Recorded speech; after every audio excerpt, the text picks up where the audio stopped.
Artinya apa?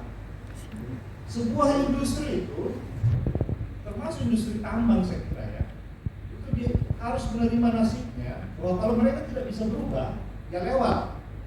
Dan kita, publik kita, bahkan negara kita itu harus bisa mendukung itu.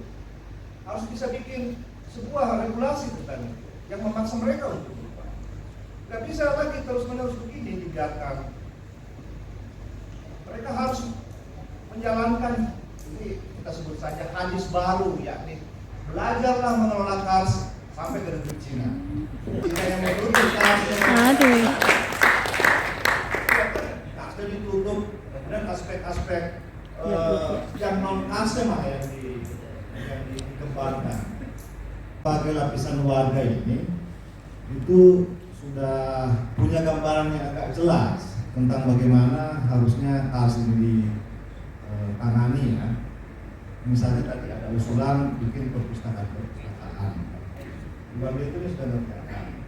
Terus kawan-kawan para akademisi juga sudah mengerjakan. Politisi seperti Bung Irfan juga sudah menelurkan ini.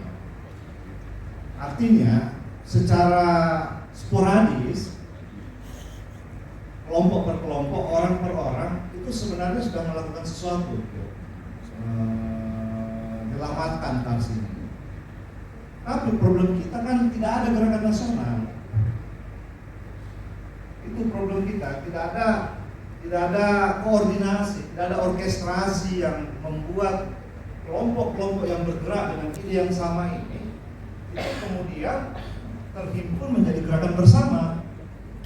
Kita jalan sendiri-sendiri. Saya misalnya dengan kemampuan saya dorong kawan-kawan dapat penghargaan Bakri misalnya. Setelah itu kawan-kawan di Unhas sudah tangkap ini penghargaan. Tapi tidak berarti kawan-kawan di Unhas diam. Buktinya hari ini mereka kerjakan juga ya dengan menyelenggarakan acara yang mengangkat karya dari Bung Irfan. Tapi nanti setelah acara kawan-kawan IKA Unhas dan yang didukung Perpusdes ini selesai, itu tidak bergulir lagi. Mungkin perlu waktu agak lama, pihak lain bikin lagi. Jadi selalu mulai dari nol kita ini. Walaupun sebenarnya orang sudah bergerak di mana-mana. Nah, saya kira salah satu pekerjaan kita memang ini tadi, bagaimana kita menghubungkan pihak-pihak yang punya concern yang sama ini, itu agar bisa menjaga semangat gerakan ini. Karena saya juga tahu ya di kalangan orang-orang tambang juga itu concern mereka terhadap kita muncul. Yang pasti adalah ketika saya berkuda dari Jagatmodo sampai ke Maros itu, yang bantu saya itu perusahaan tambang semen Indonesia. Ada CSR Semen Indonesia yang bantu kita agar bisa beli kuda dan kemudian bisa meneruskan perjalanan ini. Dan tampaknya perusahaan ini memang lebih sadar lingkungan. Mereka cukup tahu yang mana yang bisa dieksploitasi, yang mana tidak. Tapi ada juga perusahaan lain yang sepertinya belum terlalu peduli dengan itu. Memang keseragaman kesadaran ini belum ada di kalangan tambang, tetapi orang per orang itu rupanya ada hasrat untuk mungkin mereformasi diri. Saya nggak tahu namanya ya, tapi saya bayangkan ya, perusahaan-perusahaan tambang yang sedang beroperasi di kars-kars kita itu bisa belajar misalnya dari sejarah BMW. Kita tahu BMW ini perusahaan penerbangan tadinya, dan dibikin karena Hitler ingin memproduksi pesawat-pesawat tempur salah satunya. Tapi begitu Jerman dan Nazi ini kalah, ini kan BMW terancam bangkrut, tidak ada lagi pesanan untuk pesawat-pesawat baru. Tapi para eksekutif dan orang-orang penting di BMW itu kan kemudian banting berpikir keras, dan kemudian mereka mengerahkan seluruh pengetahuannya tentang aeronautika itu untuk bisa memproduksi mobil yang kita kenal sekarang ini. kan? Artinya apa? Sebuah industri itu, termasuk industri tambang saya kira ya, itu dia harus menerima nasibnya bahwa kalau mereka tidak bisa berubah, ya lewat. Dan kita, publik kita, bahkan negara kita itu harus bisa mendukung itu, harus bisa bikin sebuah regulasi tentang itu yang memaksa mereka untuk berubah.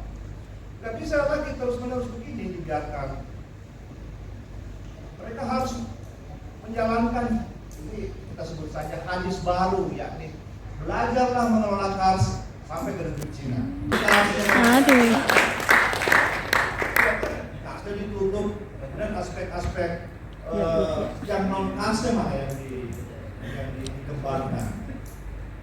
Saya rasakan sendiri ketika main ke Maros itu di pagi hari, ketika kabut masih mengambang, saya merasa bahwa saya seperti berjalan di dalam lukisan Cina, di dalam lukisan dari dinasti Song Utara misalnya, dari Song Selatan, kan?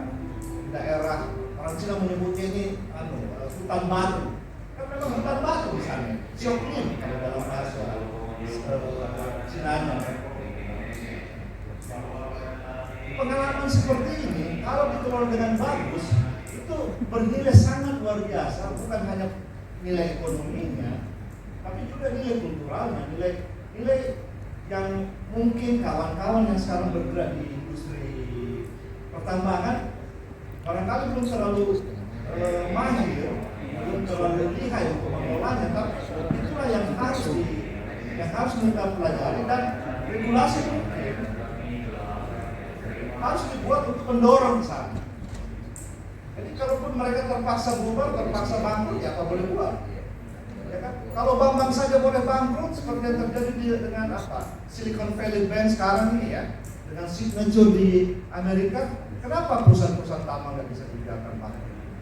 Kalau memang mereka tidak sanggup untuk beradaptasi dengan perubahan, dengan tuntutan-tuntutan masa depan yang dengan sangat bagus legislasinya sudah ditunjukkan tersebut. Itu salah satu poin yang terpenting menurut saya ya. Di samping tentu saja ini ya, soal kebanggaan Maros itu tentu penting ya. Tapi di samping kebanggaan Maros, ada satu poin yang juga tidak kalah pentingnya, yakni kewajiban Maros.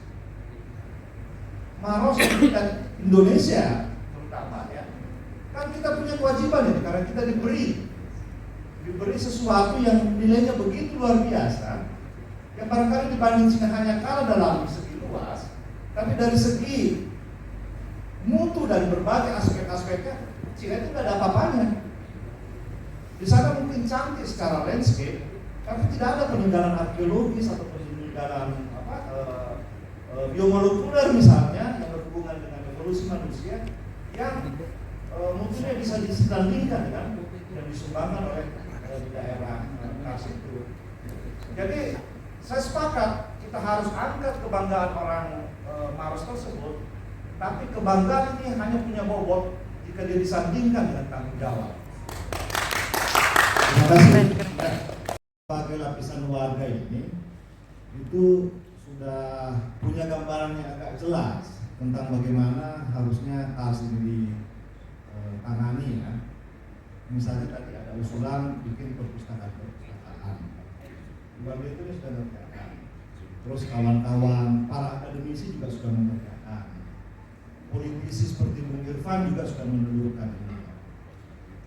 Artinya secara sporadis, kelompok per kelompok, orang per orang itu sebenarnya sudah melakukan sesuatu menyelamatkan Kars ini. Tapi problem kita kan tidak ada gerakan nasional.